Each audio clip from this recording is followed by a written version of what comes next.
I'm showing you the most epic revenge ever told. Our story starts with our desperate hero running through the woods and tumbling off a mountain. Yet he can't shake his pursuers, who even call out to him as Prince Chiono W, to mock him for surviving an hour-long chase before finally catching him. The boy tries to argue that he did everything right, even giving up his dream at the academy, so he can't understand why they still want to kill him. They say that even though he's just a commoner, he still has a tiny chance to sit on the throne. As long as he draws breath, he keeps his rights, but the ninja's leader insists he surrender for a painless end, which the boy flatly refuses, choosing to fight until the very last second. I really love his spirit. The ninjas rushed in to end the protagonist's mission, but he fought back until they grabbed him by the neck. The ninja kept cracking jokes, asking if that was all he had left. Suddenly, the hidden blade strikes them all, and they cry out in shock, wondering how this untrained peasant could wield a sword so skillfully to survive, and they decide he must die tonight simply because if he were trained like them, he would be a deadly threat to the royal family. The hero didn't spot the ninja's knee that shattered his teeth, but the boy fell to a fatal wound just as his scream echoed so loudly it woke up the whole forest. He steps on the wound to finish the job and remove one of his own. Just as they're about to strike the final blow, a blinding light appears and shatters the attacker from 3 directions, causing everyone to point at a trendy, futuristic teen. Just as another attack begins, a blinding flash appears and they all vanish in an instant. The final ninja realizes his power isn't normal and runs away, abandoning his mission. With a single hand raise, he is sent flying into the sky, ready to meet his fate with a smile at those who earned it, and as he closes his eyes and waits, he tells his ancestor to take care of his family in the future. Once the strange shot is given, he hears a robotic voice in his head and faints, leaving the mysterious young man gone forever. When he wakes up the next morning, he sees that dark spots are covering his entire body. He hears a voice in his mind, wondering if the master has finally woken up. Confused, he asks who was talking to him inside his head and how it could even happen. A voice speaks up, saying it's a nano machine. He realized that Nano Makin wasn't a machine at all, but a name for a Chinese evil god. Now Kaiyan Yin feels like a dark god has taken over his mind. Meanwhile, 2 demon cult elders walked and talked about the failed attempt on Prince Kaiyan Yin's life. The finder calls the scene a war zone filled with scary things. Yet the prince sleeps soundly and unharmed among the chaos, and they rush into the room where the boy is still chatting with the evil nano machine. Prince Gon wonders if the nano machine saved him yesterday, and she explains that it wasn't her for fighting the ninjas since she was still inside the syringe. But it did help him heal, because those future machines would be impossible for someone from the past to understand. The nano machine asks if she can pull the data straight from his brain. What's a brain? Never mind, yes you can. Now Chanyan finally gets what a nano machine is, and the 2 of them walk into his room. He plays possum just to escape talking to them. Now kid, you stink, he said, shaking his head before suggesting, let's come back later. There's no escaping that smell, the doctor says as he recognizes the boy, and Shun nods, confirming that the doctor once treated his mother. Feeling his pulse, he feels something very strange. What is it, doctor? Will he die? Not at all. His muscles are as strong as steel, and his body is in perfect shape. He's exactly what a martial artist needs. These dark marks on his skin must be his body getting rid of poison, but are they from secret super medicine? And is that evil god really in his head? The demon cult started with many families, but only 6 of them remain at its heart. Once every 10 years, the demon cult's academy swings, its doors open to forge the generation's strongest warriors. When princes arrive at the academy, the sky is filled with the great battles of the airs. The doctor finds no answers, so he simply prescribes some tonics to help him get better. As he walks away, he marvels at how someone can grow so strong so quickly, realizing that the boy who once feared for his weak life can now stand and fight alongside the greatest princes. Xian Yin is still breathing today, thanks to the brave Garjang who stood in his way. Now he tells him to take a bath, clean up, and change clothes, but while soaking he decides to test his healing power by cutting himself deeply right before his very eyes, and watching his body knit itself back together so fast, he finally believes the strange voice in his head, realizing that the nano machine has truly made him incredibly strong. Later in the library, he discovered he could now read at an incredible speed. He can flip through a book in just 10 seconds and soak up every single word. Now that the rejected prince has discovered his endless power to get revenge on everyone who hurt him, he will start with the prince who sent the ninjas after him. The same boy learned that his family's ninjas had failed to kill the bastard prince, bringing shame to the demon cult. He promises to handle that jerk when he gets to the academy. The next day, he sat there dreaming about the day he'd finally joined the academy. It would have been better if he had learned to fight before heading to the academy. He watches Guard Young train, and the nano machine asks if he wants to see how the guard moves.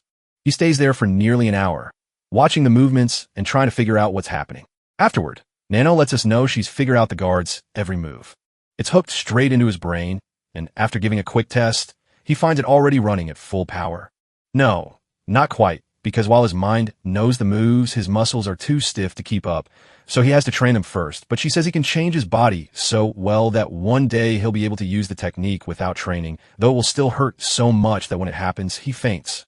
When the prince's protector realizes he is all alone in a room full of people trying to kill him, he quickly rushes to check on the boy. When he got there, he found the prince knocked out in the bed. He notices the son of the destroyed man has stepped carefully on the broken floor, leaving footprints that match his own secret training, proving the prince is watching him too. It's true, guys, there's a ton of training to do in this Nano game. When he wakes up later with all the extra content installed, his mind and muscles are finally ready to learn and master new fighting moves. He tries the trick again and snaps the floor right through.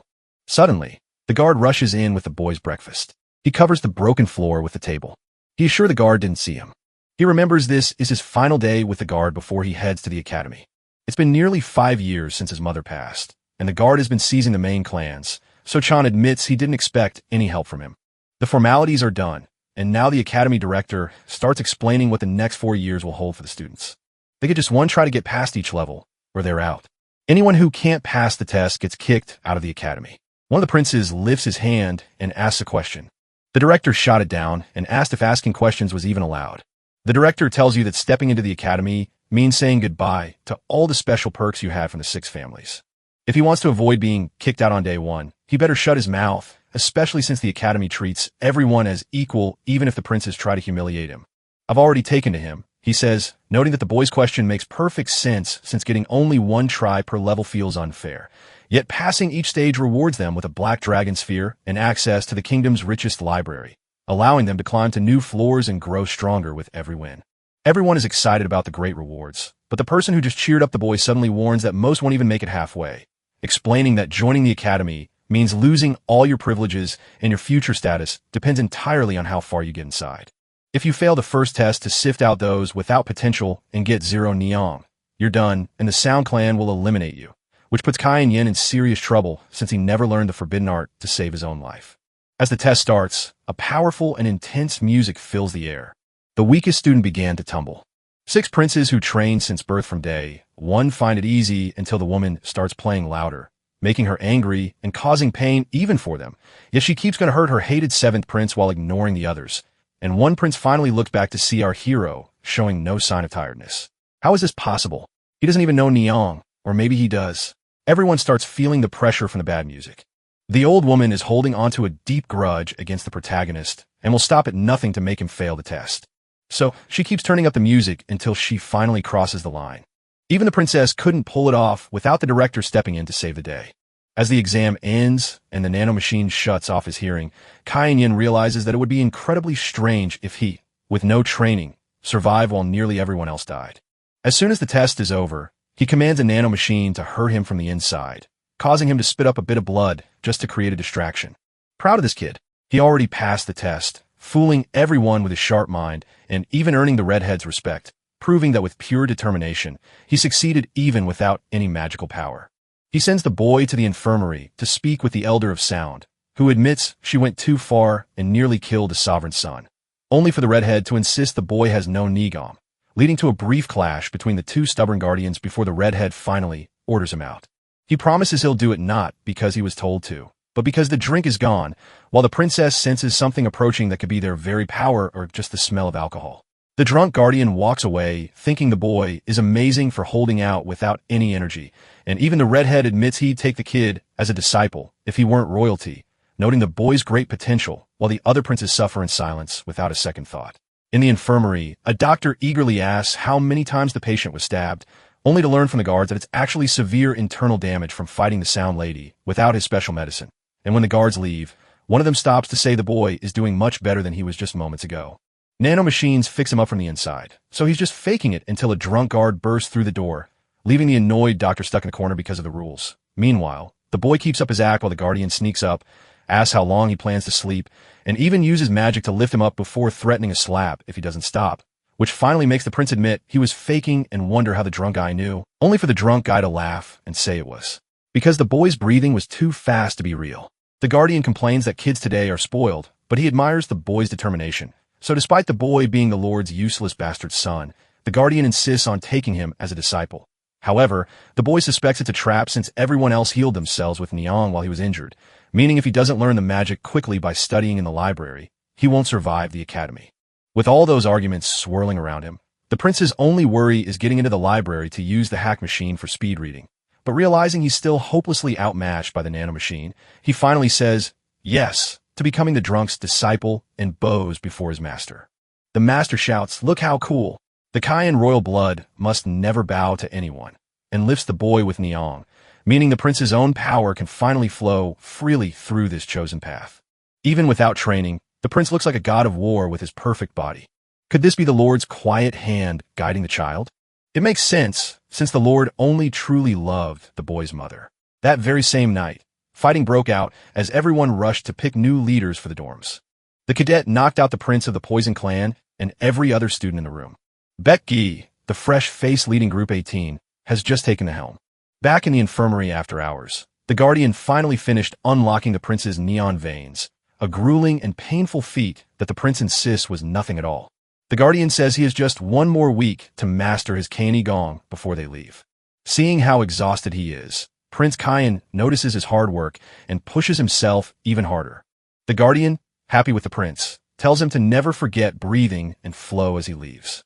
With those words, the prince thanked his mentor and vowed to master the skill in a week, kicking off his quest for revenge. The next day at the training center, the guardians split the class into groups, giving each prince their own team.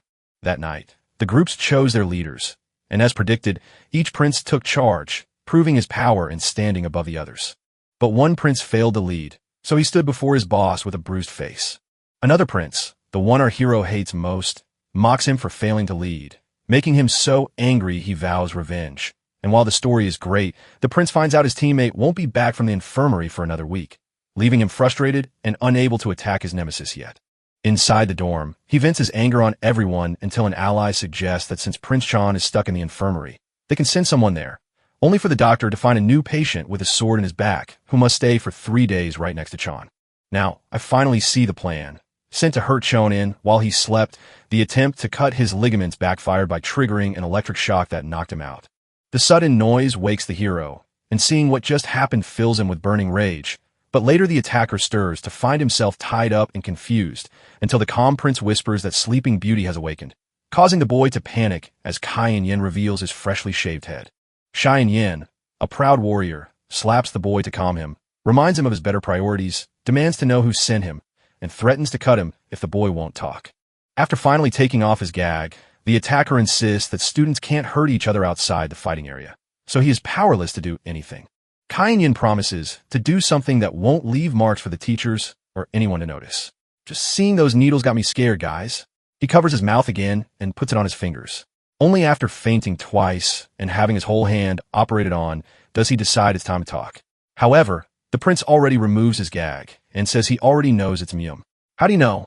Chunan says the instructor comes here every day, so he asks about what's going on outside, knows which group he's in, the Spring Clan Prince's interest in him, and his leadership of the group. At that moment, Cadet 23, called Hayabang, remembers they said this guy is dead weight, but that's not what he found out today. He swears he won't tell anyone what happened today, so don't hurt him anymore. However, Cayenne Yen says he needs to sleep and delivers a neon as the bald man slips away. He sees the truth. The other guy actually has neon. He's fooling everyone, and our ruthless, powerful hero is hungry to beat them all. Drop a like if you think this guy is cool too. The Master, who is a terrifying monster, visits a student every night with wild excitement because he believes this act will earn him great reward. He accepts Chun Yan's reward and the Black Dragon spar, only to find a dead body lying in the infirmary with him. The protagonist calmly states, "That's a cadet who broke into the infirmary to try and kill me with a fake injury." And without a care in the world, he adds, "I already know who sent them." One of the princes is perfectly okay with it. The master looks sad that the child is used to this, saying he will need friends from now on, but it's time to install another hack. With this bar, the protagonist leaps 20 years ahead in his training and starts turning into a monster, soon leaving S-Gene no chance to survive, as a rival sent to kill him only manages to shave his hair before being humiliated by his own boss for failing the mission. The prince felt annoyed that the sharp-eyed doctor guarded the boy so fiercely, even though Cadet 23 hadn't done anything wrong. His leader beats him and calls him trash, so the bald guy Hyob Bang decides to stay quiet about the protagonist's real skills because the leader was so kind when asking for the favor, but now treats him so badly. When the time is right, he will discover the truth for himself. But in the meantime, Xian Youwan has been grinding away at Si Ming's martial arts. The guardian of the cult watched in awe as Qian, having mastered a new technique, moved with far greater skill than before, quickly learning the shadow butterfly steps Ming had only shown him a few days prior. The protagonist chose to show only the simple moves he'd seen his master do, scared that Xiono would guess everything just by watching.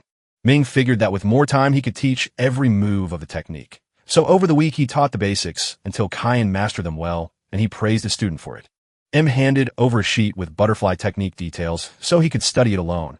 But since morning marked the final class with Professor Ming, Yo thanked her again before Ming proudly displayed his blade, its surface reflecting Xian's surprised face. After tossing his sword to feel its surprising lightness, Ming showed off its incredible cutting power by slicing through a block of wood with ease, then practiced his full movements in front of Shirono as the nanopad began analyzing everything. Morning came, and as Master Mang left the infirmary, where the man who had stayed there for 14 days was now doing quite well. So he made up his mind to move to a new spot. Prince Murim kept barking orders as his group moved into the new spot, but his brother Chiono made no mistakes, which made Mum furious. So he commanded his servant to follow him blindly and wait for the perfect moment to strike, shouting at Chiono to break formation and take him out. When the moment was right, he stepped forward and kicked him in the back. But the hero had spotted him and made fun of him, only for the nano machine's defenses to kick in when he tried to strike, slamming him backward and leaving him dragging himself across the ground. He couldn't make sense of what had just happened as the professor walked over to the student lying on the ground, complaining about how this same troublemaker had hurt another student with his sword last time and now was being dragged to the infirmary again, all while the student looked up at the protagonist and noticed him smiling. This made him grind his teeth in rage. The professor asked if that expression was meant for him, so, offended by the insolence, he hit the student in the chest and declared, "Cadet 23, no days off for the next 4 days, and if you have questions, speak now." The student cried out in protest, while Prince MM and his group turned the scene into a laughingstock. The proud student who stood by the prince was now left shamed. Prince Mum burned with deep hate for that thing. As the academy director watches the trainees, he wonders if Kainyo already has a higher neon level than the boy everyone calls untalented, proving that having the Lord's blood really does mean talent runs in your veins, even without practice. The prince can only glare at his brother, unable to strike him, while the students grab lunch in the weapons hall. Everyone is going to dig in and feast on chicken and all kinds of meat. The protagonist feels great because everything tastes amazing, but he can't ignore how much his brother's hateful glare is bothering him. Can't he just enjoy his food and stop? This thought makes him wonder why they hate so much, leading him to realize that if they had never met, the protagonist would simply believe they don't understand suffering because none of them have ever seen their own mother die alone. Once the meal was finished, the cadets were sent away except for Cadet 80, who stayed behind to serve as punishment, while a satisfied Shirono watched as the rest of the students made their way to the library. There, his brother waited for him by the pillar with his loyal ER team right beside him, shouting that he was a coward, while the commotion drew the eyes of onlookers like the princess and his sister, who watched from a distance. Now that he has an audience, the prince begins his show. He steps up to Prince Chiono One and calls him a dirty blood, claiming it's easy to mock a man lying in the infirmary, only for Kano One to warn him that insulting a dirty blood is the same as insulting the Lord, prompting the protagonist to laugh and ask if he's powerful enough to insult the Lord of the cult, which immediately turns the tables against the Spring Clan prince. His sister calls him dumb, the prince of the Sword Clan calls him an idiot, and a humiliated mum grabs him by the shirt to attack. But before anyone could react, a punch smashed into his face and knocked him down, leaving Kainyan One to ask, "Do you feel annoyed?" While the prince, who had never been hurt before, screamed in rage, "You worm! How dare you do this to me?" before charging at his brother. Mum strikes the empty space, but Shun Yin-W easily dodges and runs away once he has some distance. His brothers are shocked when he starts moving so fast. "He can't move like that," the prince yells to his friends, urging them to chase him down. As he pinches his nose and shouts that he can't let the guy live or even think of him as human, the chasers notice something strange. He runs just enough to keep them from ever getting close. After a while, the prince catches up to his men, shouting why they haven't caught him yet, then confidently vows to crush every bone of Qi wound before finally stopping and asking if they are tired, only for the prince to block his strike and get thrown back after admitting he used his special defense to no avail. The angry prince boasts that his Niang is strong and asks if he know martial arts, leaving Mum puzzled since he had no Nong at the first test. So Shirono keeps attacking him while others rush in to see the intense fight where the prince counters and strikes him in the stomach. And even though the protagonist says he can take hits to protect himself, the battle moves too fast and almost knocks him in the head. The prince dodges, lands a sharp blow right to the man's face, and with newfound confidence shouts, "He's trash."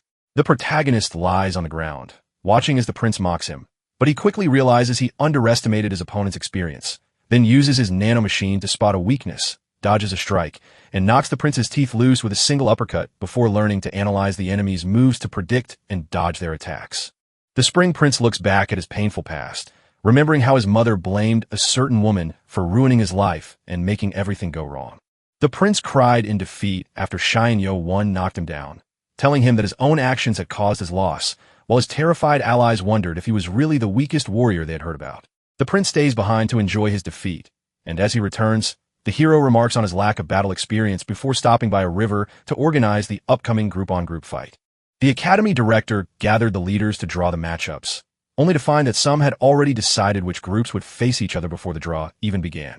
Everyone loves seeing Group 1 take the victory. When it was Group 8's turn, he noticed Qi was the new leader, his sister who had just figured out that Mum is an idiot. She told him again and again to watch out. After training in the afternoon, the Spring Clan prince went up to the mountains to practice alone, only to be caught by surprise when his sister showed up. Instead of asking why she's there, he turns away and walks off without a word. The girl won't stop talking to him. Mijia asks why she wants it so badly. She tells him that once he's had a taste of her, he can't help but want more. She weighed every word in her head before stepping forward to speak to him. But the prince is so frustrated that he doesn't want to hear anything else. She gets frustrated and jumps right to the main issue. She lifts her arm and says it's hurt. That's why it happened. Last night, she was ambushed while training. She couldn't figure out who did it, especially since they were all mass, and that worry made her heart beat fast. Yum claims she dropped it due to carelessness, but her annoyed sister insists that's not how it happened. The girl explains that the academy told the group leaders beforehand which team they'd face, since the other groups expect them to attack the rivals' bosses. With their captain gone, the team has no shot at victory. After they spoke, the girl grew impatient and warned him that since one of the heirs had already failed the second test after being expelled, he needed to be much more careful. The girl leaves and Mam remarks that something is strange, while a warning prince claims he's seen a bloodthirsty shadow lurking in the trees behind him. After hours of training, Qi decides to head back to the dorms late at night, but hears a fight, investigates, and soon finds a person named Prince Mum fighting a ninja on the ground. The blade was already slick with the blood of its victim. In the fight, the Spring Clan prince barely held on against the sharp blade before he twisted his leg to dodge the strike. Things were already in trouble, and now there was no way to stop what was coming. The final strike would have killed him, but Xianyo rushed in to make the ninja block it, landing a blow so close it only missed his stomach by a hair. Now that the strong opponent had spotted him, the ninja ran away, and Xianyo muttered that he felt terrible because the prince wasn't dead, so after a while they went back to their dorm with the wounded man in his arms. His fresh new servant stepped forward to check if his master was all right. He nods and says he's only worn out, not hurt. One cadet warns that the prince is bleeding too much and in real trouble, so an instructor eventually heads to the dorm to help him. The worried instructor says, "There is a problem. The Spring Prince will limp around for a while. That's the worst thing of all. How can the group fight without their leader?" The instructor fainted. Says he'll take him to the infirmary. The hero, feeling worried, remembers there's another hurt person, but the instructor just ignores him. Even so, Qi helps carry the other injured and warns that Cadet 4 is in trouble too. The instructor says Qi did an amazing job, and he left one person behind on purpose so that the next challenger would have to take them on all by themselves. The instructor tells him he can take both from now on, but warns him to stay inside tonight because it's too dangerous. With the test coming tomorrow, he insists he must learn to fight using only what he has. With that realization, the protagonist knows his team is short on people, but he accepts it as part of the challenge, sure that other groups are facing the same thing. Thinking deeply, he watches ants fighting in groups on the ground to take over other colonies. Suddenly, all the pieces of the puzzle click together in his head. In a demonic celestial cult, you never have to follow any rules. Back in the dorm, the students are panicking because without their leader, they're doomed to get kicked out. Shirono 1 calls for a new leader and a plan, but before he can speak, Ya Bang jumps in and suggests that his own master take the lead. He insists that defeating Prince Mum proves he's the only one who can save us. So with trembling hands, everyone nervously raises theirs to agree that he is our last hope. After agreeing, they made it official. Shine Yo-1, the one everyone had scorned until now, will now lead Group 8. That night, he made his big moves, but right at midnight he woke up, used his night vision tech to sneak into Team 7's dorm, and quietly tapped the energy points of everyone sleeping inside. He hit the last one way too hard. With everyone out cold, he used a special needle trick on their muscles to lock all their energy paths shut. This way, Neon energy would be useless to them. As the protagonist whispered to them that it wasn't personal and not to hold a grudge, he paused before leaving the dorms to notice one person was missing. Maybe this is where the guy who attacked the Spring Clan Prince came from. The following day, Team 8's new captain, Qi Manhwa, stepped up to draw his number for the test. The Guardian felt happy to see the change. That showed the cadets they truly understood what this test meant. Once everyone was ready, he asked them to display their greatest wins, saying he couldn't wait to see them. As they moved back to their spots, the protagonist realized that person looked strangely familiar. Those were the same eyes he had seen before. He asked the Nano to check his body, and after a few seconds, she confirmed it was a perfect match with the stranger from that night, officially kicking off the second Academy duel test, where Team 1 would face Team 3 in the first round. The guard yelled out to get ready, and then the soldiers rushed into battle. Team 1, led by the Dark Clan Prince, moved in a sharp diagonal line and played without a single mistake. They were winning the fight until the very end, when Team 3 finally fell and stopped fighting. The boss of Team 3 gave up. The Guardian confessed that while he wasn't weak, he couldn't stand a chance against that opponent. In the second match of the day, Team 4 took on Team 2 and walked away with the win. The third clash will be the final duel for our hero and his team. His men trembled with fear and doubted the training they had received. The protagonist told them that fear was normal since he felt it too, but warned that losing today meant expulsion, so they needed to swap that nervousness for the anger and courage to fight for their future, which instantly made his whole team focus like never before. The way he encouraged the cadetes caught the Guardian's attention. Those eyes didn't belong to a loser. His opponent was Team 5, led by the Sound Clan's daughter, who was furious that the Spring Clan Prince had lost his spot and now she'd have to fight this bastard. The princess shouted for everyone to charge. He then told them to just wait. She turned her line into a sharp arrowhead, while Chiono stacked his troops in neat layers. The Guardian watching the fight explained that this shield only works if the front leader is strong enough to hold it. When the princes charged and traded their first blows, the princess was shocked to see the powerless boy standing firm against her strike. Everyone thought the hero was weak while she was unstoppable, so his defense became the only thing anyone noticed. Though he felt less energy than she did, he smiled, blocked every attack to keep her from winning, and ordered them to switch positions. She thought the formation he ordered was a foolish mistake, especially after the heroes heard him and he discovered who sabotaged his team, only to find them mocking him for being deceived. In a fight, Team 7 would have no hope since every member had their energy channels shut down. Even though defeat was certain, the group leader quickly formed the arrowhead shape, leaving the rival team leader completely surprised. The attack was so violent it tore the darkness from his hands and pierced his chest, a terrifying sight that only spurred his team to rely on their raw physical strength to defeat their rivals and win despite having no energy left. After a fight fueled by raw strength and deep hate, where the leader of Team 7 told him he was next and the fight went even crazier than he thought, Kai and YW grumbled, "This guy is annoying," before Team 7 finally beat Team 6. All the battles played out exactly as planned in the director's room, where they studied the results and received a detailed list of everyone who failed. They talked about how, when battles happen in groups, the main families send trained representatives to handle any offended members, but the weaker families often get stuck because they simply aren't skilled enough. The Great Guardian sighs that while their families thrived, it's too late now, so the winners must head to the library to claim their healing spheres. Everyone couldn't wait to get into the Great Knowledge Library. The protagonist never imagined he'd ever walk into this library, which holds every martial arts secret in the cult. While he was resting in the infirmary, the cadets had already made their way to the first floor. Today, everyone could reach the second floor, yet the hero had to rush between the first and second floors all at once.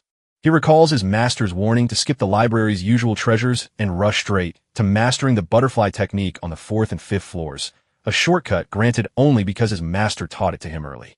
Since he had no time to explore the first and second floors, his master tried to comfort him, But the protagonist felt confident because no one knew his secret, so he decided to make the most of his 2 hours in the library. As he turned the pages of the books, he asked the Nano to read every single word, and within just 1 hour, it had finished scanning all 55 of them. Deeper in the library, he found a sleeping guard next to a strange stone that turned out to be the tomb of the legendary celestial demon founder. The answer grabbed our hero's attention. The man explains the stone is sapphire, a rock so hard it can't be broken, but Qi sees right through it and finds the carving was actually made by human hands. The guard joked that everyone was so glued to their books they didn't even notice this, and they showed no curiosity about it all. He stood guard over this spot for more than 20 years, yet no one ever noticed his grave. This covers every single child and grandchild in the celestial family. As the main character turns to face the back of the giant stone, they see strange cuts that look like sharp blades carved into the rock. He asks the Nano to check the cuts, and after she finishes her full scan, she finds tiny pieces of a sword blade mixed in. These scratches were left by 2 different weapons used by 2 different people, but why are they here exactly like this? He taps into his nano machine's augmented reality and notices that the marks aren't actually the same. It felt like someone had come back later to cover up the first marks, and the hero anxiously wondered if his Nano could peel the new ones away to reveal the original. After running a full analysis and simulation, he is shocked to discover that the sword strikes can indeed be separated, revealing a strange pattern of movement that the Nano has never seen before. He couldn't guess what kind of movement this was just by looking, so he asked Nano to study the marks and copy them in an augmented reality simulation, but first they had to check how strong the sapphire was to see how powerful the user really was. Right then, the guard asks why he isn't reading his books. He wasted his time here, so the main character asks if he noticed the marks behind too. He nods in agreement and feels deep sadness, believing that an ancestor hidden a sacred sword technique here to be desecrated by a cowardly act. Neo wonders if they did this just to help the ancestor finally realize something important. So, we're not sure if someone just smashed it up for no reason or if there's a hidden message behind the damage. Finally, the guard steps back and lets the student do whatever he wants without a single word of interference. Nano explains that you can tell how strong the stone is by simply placing your hand on it. As Nano starts his analysis, he compares the sapphire to a diamond, which has a resistance of 10, while the stone stands at a very strong 7, leaving the protagonist to wonder just who could possibly carve marks into such tough material with just their bare fingers. With augmented reality, Nano makes a fake person appear in Shirono W's view. The martial artist readies themselves and lands the blows that create those marks. He stands frozen in disbelief, staring at what he sees. Every mark was made in one smooth motion using the butterfly technique he had learned from his master. Even though Master doesn't measure up to this, he swiftly begs her to upload these moves straight into his mind. Thinking about it now, he doesn't even know who this person is, but the stone has just given him the greatest gift that could possibly exist. He learned moves unlike any other, yet before departing, he forgot to check the hidden technique carved into the stone. Curious, he asks Nano to mimic the other person's moves, and when she does, the resulting strikes are far more devastating. The protagonist was stunned by the news and asked Nano to run a battle simulation pitting technique against technique, and when the holograms fought, it was so amazing that the very first move he thought was perfect got wiped out in a way he had never seen before. If he considered the first person a genius and the peak of the world, the second person had gone even further and surpassed them both. Afterward, the protagonist headed over to ask the instructor if there were any other tombs like this one on the other floors of the library. He spent his entire life working on this one floor, never stepping outside to see the others, even though he'd always heard rumors about the many floors hidden above and below him. Up on the second floor of the Academy Library, students dove into books, desperate to soak up every bit of knowledge they could. Everyone was locked in, studying the new moves and breathing tricks. While looking around at the crowd, the protagonist spotted his fellow Sword Clan brother there too, quietly studying. Out of all the heirs, he alone cared to inherit. Not a single person stepped into the library, because they all thought the books inside were just a waste of time. He set that aside and went to grab what he really wanted. The monolith stood on the second floor of the library, and, just as he suspected, it had engraved marks on the stone behind it, so Nano ran the same analysis she did down on the first floor.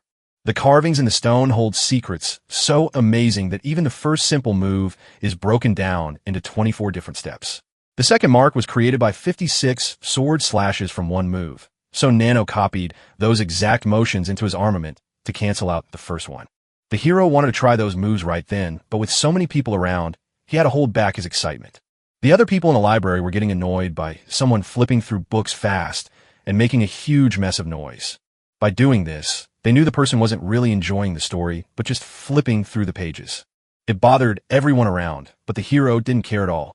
Equipped with a tiny nanomachine, he could read every single book in just a few seconds. He managed to grab the eyes of everyone in the room, even his own brothers. Chu wondered what he was doing too. He knew his brother was clueless, but he was still amazed to see how much more skilled the armless princess and the Spring Clan prince were compared to what he had seen before. That person had no chance at all against the prince. Yukin checks to see if he has any injuries, like a broken rib, since he can't move very well. The cadet from Team 8 says this prince is in a league of his own, leaving him no chance to win now. After receiving the prince's warning to leave, the humiliated man walks away, only for his brother to reveal that their true purpose is conversation, not combat, and when the protagonist tries to attack, his brother politely introduces himself as the first time they have ever been called brothers, a gesture so out of character after years of rejection and hatred that it only serves to make the protagonist feel more angry. The main character, seething with anger, demanded if being polite meant he had to be nice now, but Yukin cut right to the chase by revealing he saw how the main character used his sword skills against the Sound Clan's sister and instantly became a huge fan. The sweet words only annoy him, so he demands to know what he really wants right away. With no chance for peace, Yuchan bluntly tells his brother he must join the Blade Clan to serve the future heir, a shocking offer that leaves the protagonist stunned and furious, only for Yuchan to coolly remind him that since he's destined to lose, there's no point in fighting and that the only way to settle their rivalry is through blood on the battlefield. The protagonist felt a strange buzzing in his hand, and he knew his brother was about to strike. Seeing his fingers twitch, he got ready to fight back.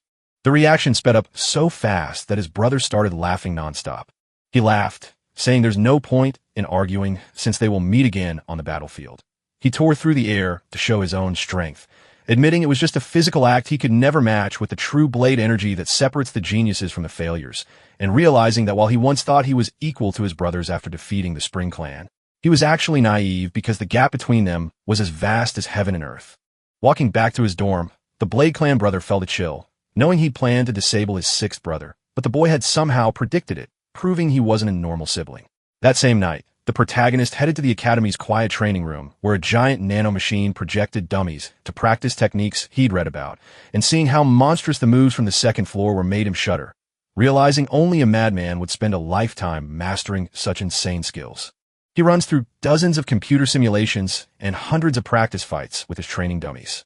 By mentally practicing the butterfly sword against the MTH's attacks, his internal energy surged 10 years stronger than before, but he soon got distracted and stopped training, only to realize he still needed to absorb the medicinal ball prize to gain another 20 years of power since time was running out, yet the nano transfer system let him memorize the moves instantly without the need for energy, though it would take 10 hours to finish, so he headed back to his dorm to find his bald servant studying hard in the library, trying to write down everything he could remember from their 2 hours there.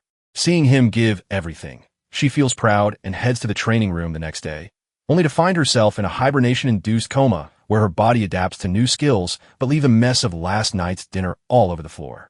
Despite finding the situation disgusting and tiresome, he now focuses on the gains, feeling his hands and body grow stronger and his belly muscles swell, before taking a deep breath to channel all that new power into a strike against the wall.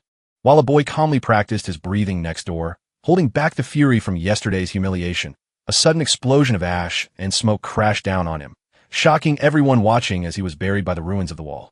After being struck by flying stones, a cadet realizes his mysterious attacker is actually Kain Yowan, who fakes a feint to compliment the protagonist's mother before the instructors drag him away, scold him for barely saving the injured cadet's life, ban him from the main training rooms, and threaten to report the incident. As he walks away, the instructor notes that shattering a stone wall means his inner energy has surpassed its limits, leaving the MC to ask Nano how he became so strong, only for Nano to explain that his muscles have hit their peak, allowing him to leave marks even on sapphire with bare hands, prompting the worried protagonist to fear he has reached his ceiling, to which Nano replies that while this is true for now, as he grows, he will discover the hidden flow of the 23rd character. The instructors only hear the echo of his laughter as he screams that he is a genius. The next morning, while standing in the academy courtyard, the protagonist is already eager to rush to the basement to test his new technique, but he turns around when someone calls out and introduces himself as Yuma, cadet number 200, who challenges him to a duel. The MC says there's no point in this since it's not a test, so he refuses to waste his time fighting strangers. After apologizing for being selfish, the cadet promised to share the secret to the third forest test if he lost, and now the two stand ready to begin their duel. The hero wonders why he is doing this. The cadet claims he's just checking the papers, but the protagonist is still confused about what he really means.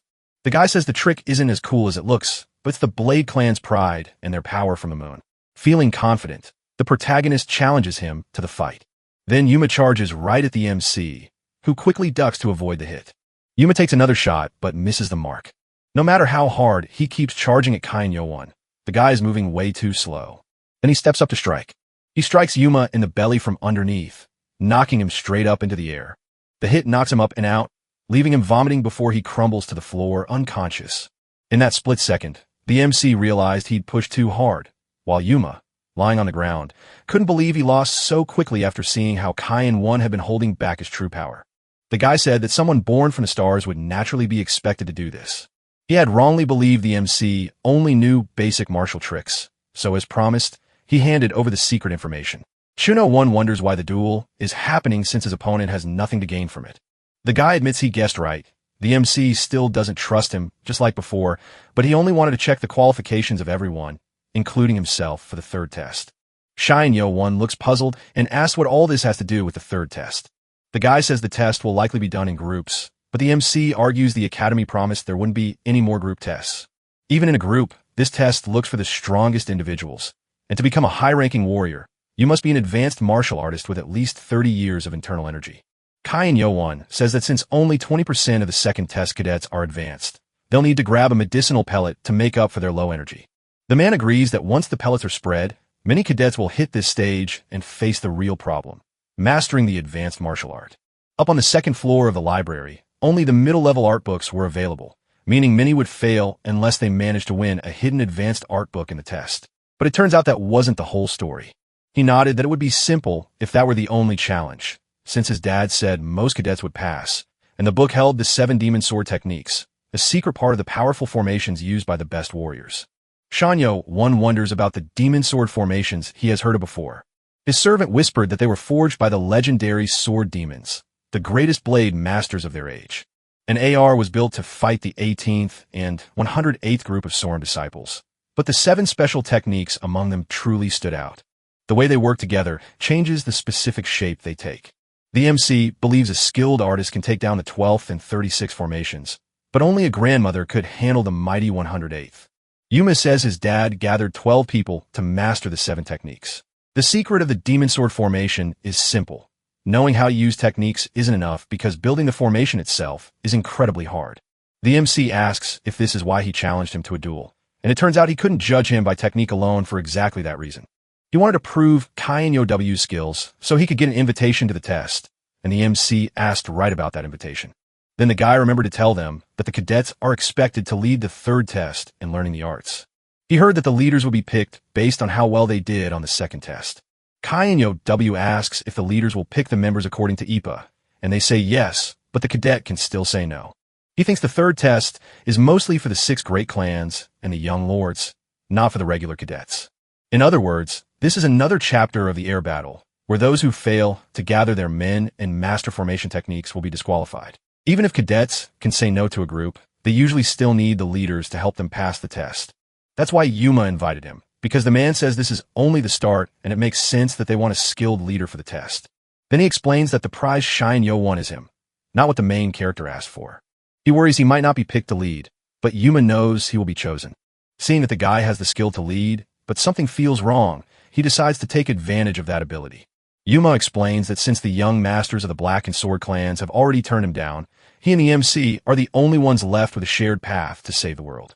The cadet makes it clear he isn't asking to be put in charge, just wants a hand passing the third test. With his head bowed low, he begs Qi Manhwa to take him in.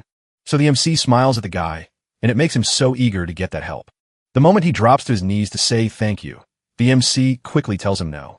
The guy stares in shock, yet the protagonist stands strong and refuses to let him win. Soon, we see Qi Manhwa wound dashing through the forest. He asked Nano to check the facial analysis, and even though it wasn't perfect at spotting lies, it did catch something odd. Yuma had a 45% chance of being wrong when he claimed the other young masters had already formed groups. His odds jumped to 62% when he admitted he was just asking for help to pass the third test. The MC held his ground at a safe distance, recalling the grin on the man's face as he spoke of them both walking the sword's path. He surely thinks the MC is acting like a fool for visiting the Black and Sword clans while forgetting to mention the Blade clan. We see Yuma chatting with another guy about how the MC turned him down. Chio Yuchan bursts into laughter while Yuma is still talking about the refusal. He thinks the MC must be interesting, so Yuma tells Kai and Yo W their plan failed because the leader says there's nothing they can do, but Kai and Yo W knows it's all a lie. It would have been perfect if they could have kicked Yump out of the team right before the test, just so they could recruit him instead of fighting him. His servant drops to his knees begging for one more shot, but Chan shakes his head and tells him it's time to find a new crew or to take the lead himself, leaving one Juma stunned by the news. He figured he'd stick with the master, but the prince told him he has other options to pick. Before he goes, he shouts for Yuma, who is still on his knees, and calls him useless trash with no worth to him. The cadet was completely shocked, leaving the training room with tears streaming down his face. The MC asks, "What place is that?" And the instructor replies that this room is only open to those who become specialists after passing the 4th test. Kai and Yo one spins around in confusion after accidentally breaking the training room walls. But the instructor quickly reassures him and encourages him to focus on his new, larger space where he can use augmented reality freely. After considering a tough match against the top 10 fighters, he asks Nano to simulate a fight with Professor Cabming, only to realize that even using just one move of the butterfly dance is far more dangerous than facing a normal opponent like Chukum. And as the simulation begins, the professor's drunken fist knocks Kai and Yo one unconscious before he can recover, ending the session with a final, powerful move that slams him hard against the wall. The MC knew he couldn't win, but wasn't ready to fall so fast, until he realized his opponent was a master of the demonic cult, prompting Nano to offer a switch in fighting styles that the MC flat out refused. After the fight restarts, Chong-Yin steps up to test his ultimate technique against his advancing teacher, who doubts his readiness. As Chong-Yin easily dodges his master's blows, the teacher finally uses the technique, but Chong-Yin lands a hit on the drunk man's chest, proving it works. With one last push, Chong-Yin almost strikes the teacher's forehead, but the teacher dodges and counters, slamming Chong-Yin into a wall in pain. Realizing the ultimate technique isn't enough to win, Chong-Yin notices something strange.